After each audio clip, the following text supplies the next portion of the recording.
বাস্তবের দরকার বাদি মনামা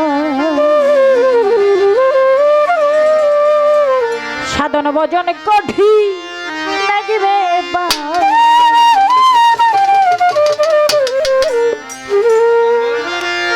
ভাষা ভাষা মুখস্থ গান সাধন ভজন হয় কেমন ভাষা ভাষা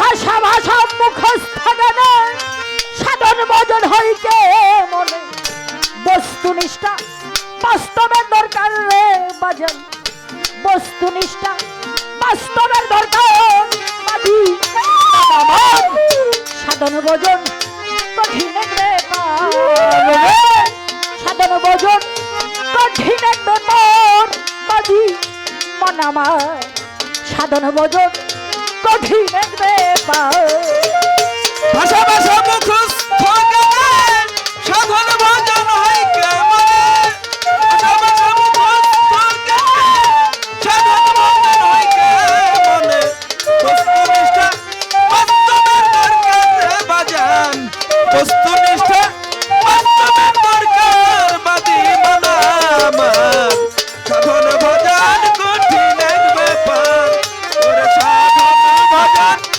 কঠিন এক ব্যাপার বাদি মানা আমার সাধন ভজন কঠিন এক ব্যাপার সত্য সাধন করবি যদি মুর্শিদ বাজা নিরবধি পইরা থাকো চরণে তাহার বাদি মানা আমার পইরা থাকা চরণে তাহার বাদি মানা আমার পইরা থাকা চরণে তাহার সত্য সাধন করবি যদি মুর্শিদ বাজনি নিরবধি পইরা থাকো চরণে তাহার বাদি মানা আমার পইরা থাকা চরণে তাহার বাদি মানা আমার পইরা থাকা চরণে তাহার রহমতের দ্বার খুলিবে তিন সাগরের পারে নিবে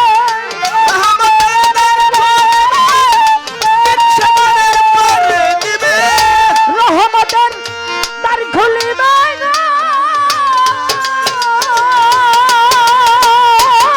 বাজান রহমতের দ্বার খুলিবে তিন সাগরের পারে নিবে শুদ্ধ একটা কুশল করাইবার রে বাজান শুদ্ধ একটা কুশল করাইবার বাদি মন আমার সাধন সাধন ভজন ভজন কঠিন এক ব্যাপার ওরে সাধন ভজন কঠিন এক ব্যাপার বাদি মানা আমার সাধন ভজন কঠিন এক ব্যাপার ওরে সাধন ভজন কঠিন এক ব্যাপার বাদি মানা আমার সাধন ভজন কঠিন এক ব্যাপার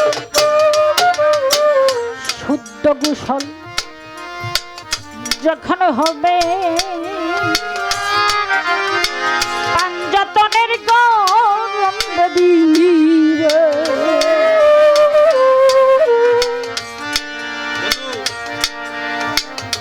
মধু খাইবা বৈশাখের সময় বাদি মানা আমার মধু খাইবা বৈশাখের সুমার বাদি মানা আমার মধু খাইবা বৈশাখের সুমার শুদ্ধ কুশল যখন হবে পাঞ্জাতনের গরম দিবে মধু খাইবা বৈশাখের সময় বাদি মানা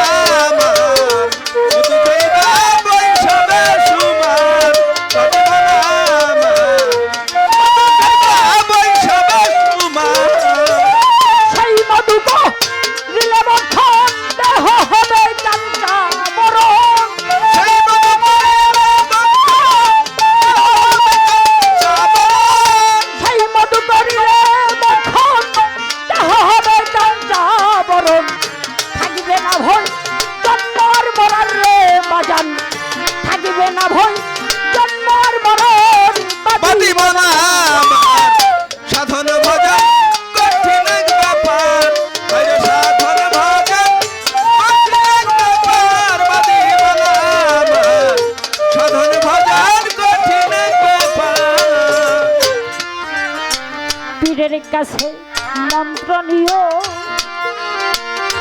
ও বাজান আল্লাহরে ধন কর যদি কোরআনেতে বলছে কয়েকবার বাদিবানা আমার কোরআনেতে বলছে কয়েকবার বাদিবানা আমার বলছে কয়েকবার কয় আমার কোরআন আপনি যে দয়ালের হাতে হাত দিয়ে বিক্রি হইলে আমার কোরআনে সূরা কারাত আছে কি আমনের কোরআন বুঝলাম না বিষয়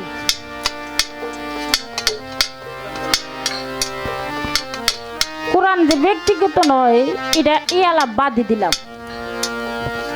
এটা আমি কইলামই না আচ্ছা বাজান কোরআন কোথায় নাজিল হয়েছে কার উপর নাজিল হয়েছে কোন সময় নাজিল হয়েছে আমরা তো মোটামুটি এই বিষয়ে ধারণা সবারই আছে আছে 15 বছর 3 মাস 27 দিন ধ্যান করার পরে আমার রাসূল সাল্লাল্লাহু আলাইহি ওয়াসাল্লামের উপরে আসলো আল কোরআন কি বাবা মিছা কথা তাইলে এই ধ্যান এই মুরাকাবা মুশাহাদা এগুলা এটা কি এই কাম কি বাবা ওনার মুখে কইছে না এগুলা কাম মারিফতের কইছে না আমনের মুখেই তো আপনি কইতেছেন এই কাম আমার এই কামগুলো হইলো মারিফতের এই কাম করার পরে পুরস্কার স্বরূপ উপহার স্বরূপ পাইছে কি আল কোরআন তাহলে এই কোরআন আপনার হয় কিভাবে হ্যাঁ এই কোরআন শরীয়তের হয় কিভাবে শরীয়তের কোরআন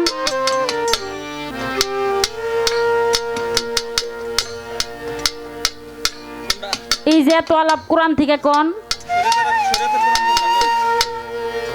এই প্রশ্ন শরীয়তের কোরআন কোনটা কারণ এই যে কোরআনটা আমার নবীরে উপহার দিছে উপহার 15 বছর 3 মাস 27 দিন ধ্যান সাধনার পর ওই পাহাড়ের গুহায় এগলাম শরীয়তের কোনো মানুষে করে বাবা করে করে শরীয়তের মানুষে কি এই ধ্যান সাধনা করে বাবা করে করে না এনার এই কয় শরীয়তের মানুষে বন্ডামি তাহলে ধ্যান সাধনা কইরা পাস কইরা উপহার সার্টিফিকেট পাইছে এটা হলো আল কোরআন এটা হলো মারফতের ফকিরেরা পাইছে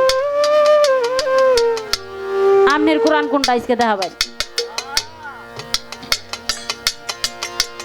আমার নবীজি ধ্যান সাধনা করে পাইছে এই ধ্যানের আগে ধ্যান সাধনার আগে কোরআন পাওয়ার আগে যেটুকু ওইটুকু হইলো শরীয়ত কোন থেকে লাভ করুন আপনি আগে থেকে লাভ করেন এর আমার মধ্যে হেন কে পরের বিছনায় শুইতে খুব মজা লাগে না বিছনা কইরা শোন হ্যাঁ বিছনা করেন হ্যাঁ আরেকজনের টাইস করা বাড়ি দেখলে লাভ আছে লাভ নাই আপনি টাইস করেন আর টাইস করা বাড়ি দেখে খালি ভাঙবার মনে চায় না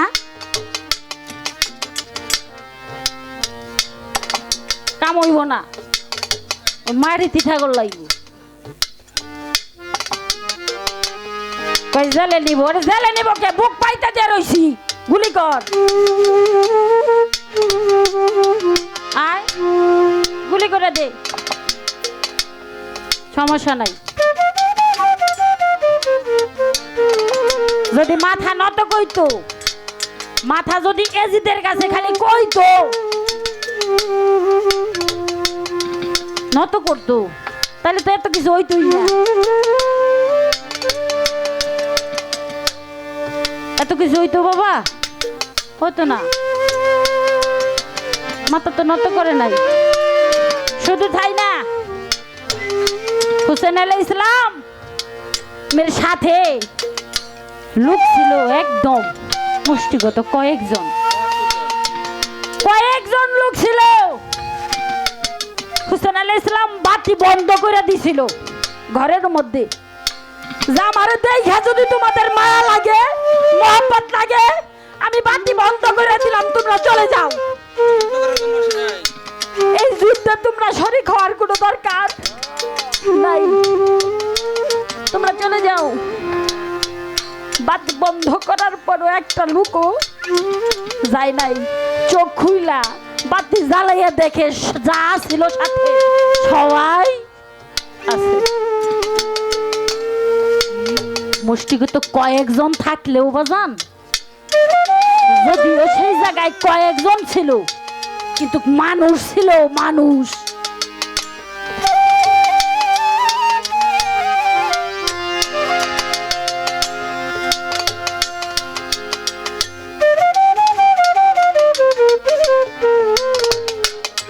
আমার কাছে প্রশ্ন করেছে, আমরা দিনে 5 বার আল্লাহরে স্মরণ করি, এই ইসলাম ধর্মটারে তো বাবা হাওলাতি কিছু বাসাই না, একবারে গায়েবই করে দিছে। হাওলাতি কিছু ভাষা আনছে, এই যে নামাজ কোন রাষ্ট্রের ভাষা বাবা? ফার্সি ভাষা। হ্যাঁ, এই যে হাওলাত করে কিছু ভাষাই না, এটা তো গায়েব করে দিছে না আপনারা। সালাত, কোরআনের মধ্যে কি আসছে বাবা? সালাত। আর সালাতের বাংলা শব্দের অর্থ কি? স্মরণ সংযোগ। আল্লাহ রাসূলকে সাথে স্মরণ সংযোগ স্থাপন করা। হ্যাঁ, আর দেখেন এটারে কইছে নামাজ। আমাগো খালি কইতাছে, খালি ঠেলতাছে, তুমি ফকিরি, তুমি যে দয়াল, তোমরা যে পীরের কাছে যাও, এগুলা কি কোরআনে আছে? আমরা তো নামাজও দেখি না কোরআনে। হ্যাঁ, আমরা তো নামাজ দেখি না। দয়াল যেমন কোরআনে নাই, কোথাও পাইবেন না। নামাজও কোরআনে নাই, কোথাও পাইবেন না। সালাত আছে কোরআনে, মুর্শিদ আছে কোরআনে। দয়াল, এই দয়াল হলো মুর্শিদ। এই মুর্শিদের কথা কোরআনের মধ্যে আছে। মুর্শিদ দয়াল যেভাবে ফার্সি ভাষা, নামাজও ফার্সি ভাষা বাবা। কোরআনে যা আছে তা আমরা সাধারণ মানুষ খুঁজে পাই না। 5 বার নামাজ আদায় করে, 5 বার আল্লাহরে স্মরণ করেন। আপনারা কয়বার করেন?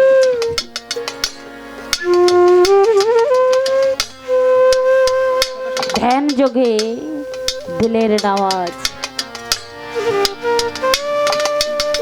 ফকিরেরা বাবা, আমি তো ফকির না, আমি কিন্তু বাবা ফকির না। ফকিরেরা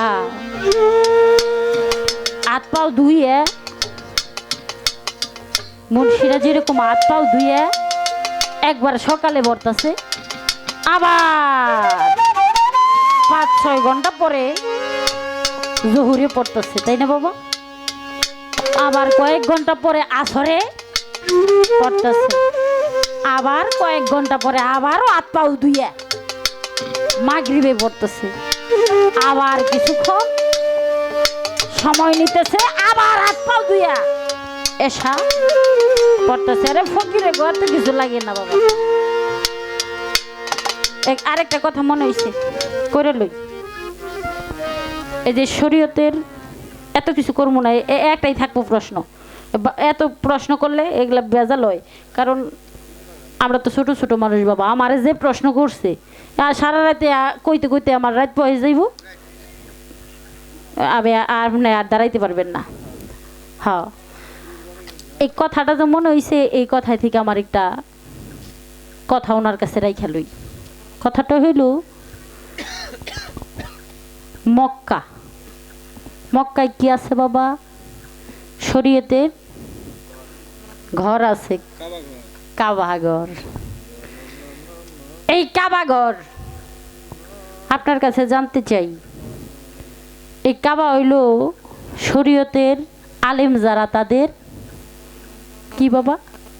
সর্বোচ্চ ইবাদতের স্থান, কেবলা, সর্বোচ্চ এবাদতের স্থান এবং কি তাদের কেবলা।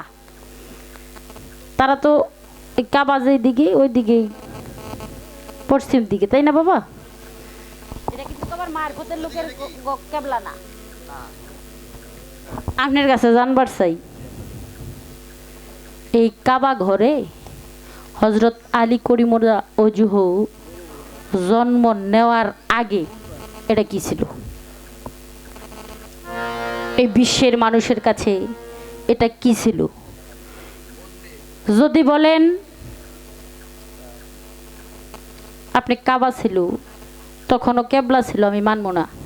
কারণ তখন এটা কেবলা ছিল না। তখন যে কেবলা ছিল না, কেন ছিল না?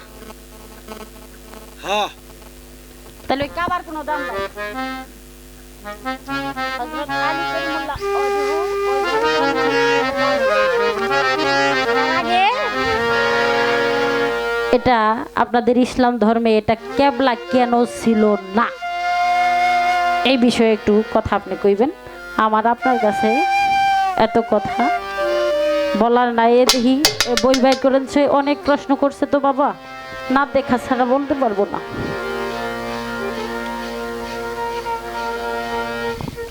হ্যাঁ হ্যাঁ, ছয় লতিফা। এই ছয় লতিফার কথা আমার কাছে জিজ্ঞাসা করা হয়েছে। কালভের রং হলো হলুদ বর্ণ, স্থান হলো বাম স্তনের 2 আঙ্গুলি নিচে। রুহ, রুহ রং হলো লাল বর্ণ, ডান স্তনের 2 আঙ্গুলি নিচে। তারপর হলো সের, এর অর্থ হলো, এর রং হলো সাদা। এটা হলো 2 স্তনের মধ্যস্থল। তারপরে বলা হয়েছে খফি, কপালের মধ্যস্থান মানে সেজদার স্থান, রং হলো কালো। তারপর হলো আকফা, মাথার উপরের ভাগ, রং হলো সবুজ। তারপর হলো নফস, নাভিমূলে, তার রং হলো তারার মতো উজ্জ্বল। এখানে অনেক কর্ম আছে যে কথাগুলা দয়াল বলে। বাজান, সব কথাই যদি বাউলের মুখে শুনে মানুষ, তাহলে দয়ালের এত গুরুত্ব থাকবে না। তাই অনেক কথা আপনি বলেছেন, সেদিকে আর যাব না। এবার আমার সালাতের কথা আমি বলে দিলাম। আমি অল টাইম সালাত করি, আমি সব সময়। আর একটা কথা কইছে,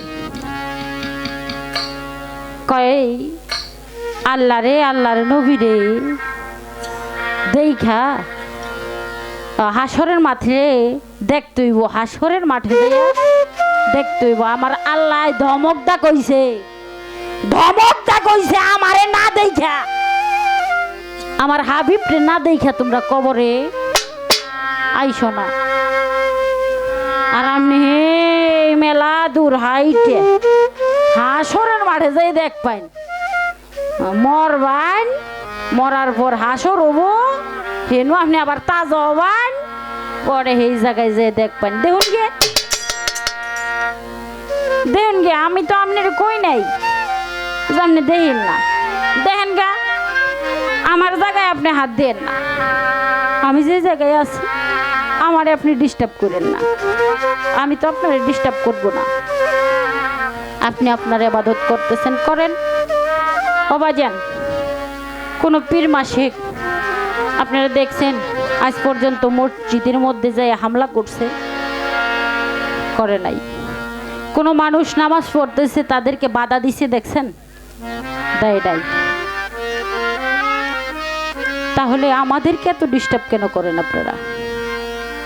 এটা না বলে শান্তির ধর্ম, এটা না বলে সত্য ধর্ম, শান্তির ধর্ম। আপনি নিজের মুখ দিয়েই কইছেন, আপনার শরীয়ত থেকে বলেছেন আমার রাসূল কাউকে জুলুম করে নাই, কাউকে জুলুম করে নাই, এটা আপনি বলছেন। আপনি যে কাহিনী কইলেন বনের পশু নবী ছিল মানুষ হইয়াছিলাম, না রে আমার ভাল লাগছে, কিন্তু কথায় আর কাজে মিল দেখি না, কথায় আর কাজে কোনো মিল নাই বাবা, এর জন্য ভালো লাগে না। বাবা যান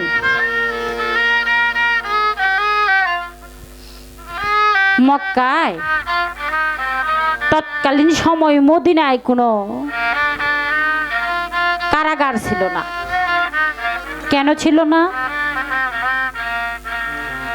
এই বিষয়টা নিয়ে এক ইহুদির মনের মধ্যে খটকা লাগে, মনে মনে কয় ওই জায়গায় অনেক ব্যভিচার হয়, এর জন্য মদিনায় কোনো কারাগার নাই। ইহুদিরা কিছু লোক একত্রিত হইয়া কয় ওই জায়গায় এক মানুষ আছে, মানুষের নাম হলো মুহাম্মদ। এই মুহাম্মদই হইল বেদরমি। বাবাজান বর্তমান যেই রকম মুষ্টিগত কিছু লোক আছে, এরকম মুষ্টিগত কিছু লোক ইহুদিরা আসলেন কোথায়? আসলেন মদিনায়। আয়েশা আমার হুজুরকে বলে আমরা আপনার সাথে কিছু আলোচনা করার জন্য এসেছি। সেই জায়গায় ছিল আবু বকর, সেই জায়গায় ছিল উসমান, সেই জায়গায় ছিল ওমর, সেই জায়গায় ছিল হযরত আলী করিমুল্লাহ ওয়াজহু।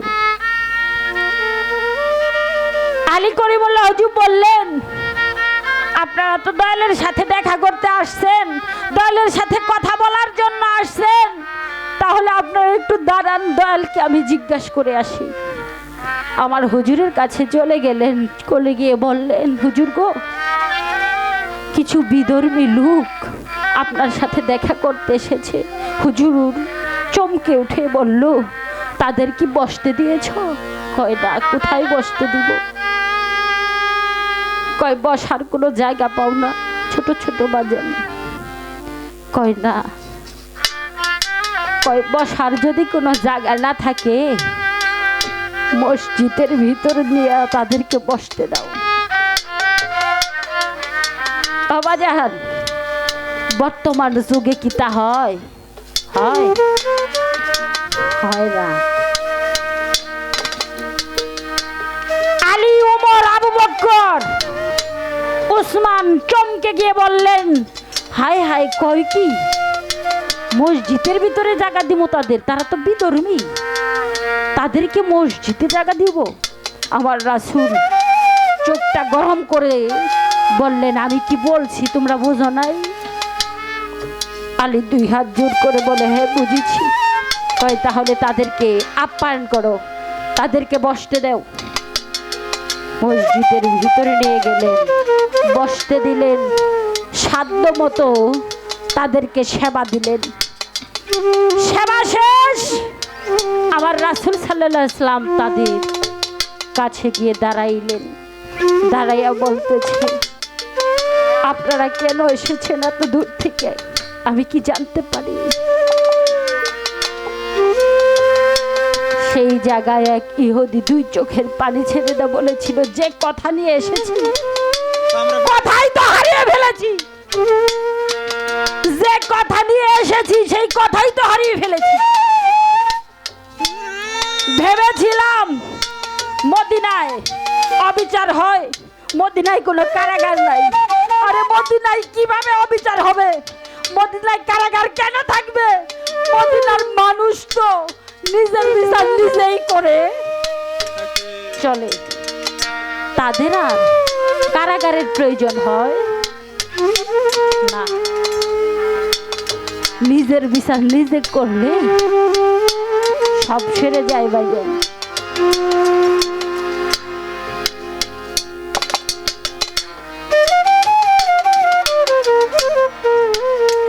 কথা আর বলতে চাই না, বাড়াইতে চাই না, সাধ্য মতো জবাব দিলাম। একটি প্রশ্ন ওনার কাছে রেখেছি, আপনার ইসলাম ধর্মের নামাজ, সালাত এবং জাকাত এই দুইটা একে অপরকে জড়িয়ে আছে, তাই না বাবা? এখানে সালাতের আপনারা শুধু সালাতের প্রাধান্য দেন, জাকাতের কোনো প্রাধান্য দেন না। খালি কন সব করো, সব করো গা, নামাজটা ছাইরো না। যা ইচ্ছা তাই করো, নামাজ ছাইরো না।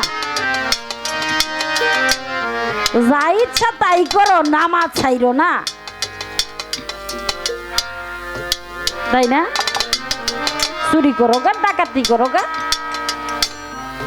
হ্যাঁ মানুষের ঘরে যাই ওঠো গা, নামাজ ছাইরো না।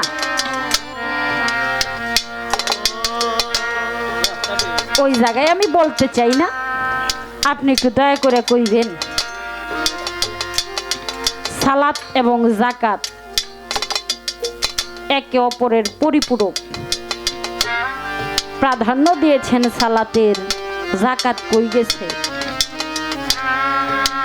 আল কোরআনের মধ্যে, কোরআন যেহেতু আপনিটাই না আপনার উপর নিয়েছেন, আমার কোনো দুঃখ নাই।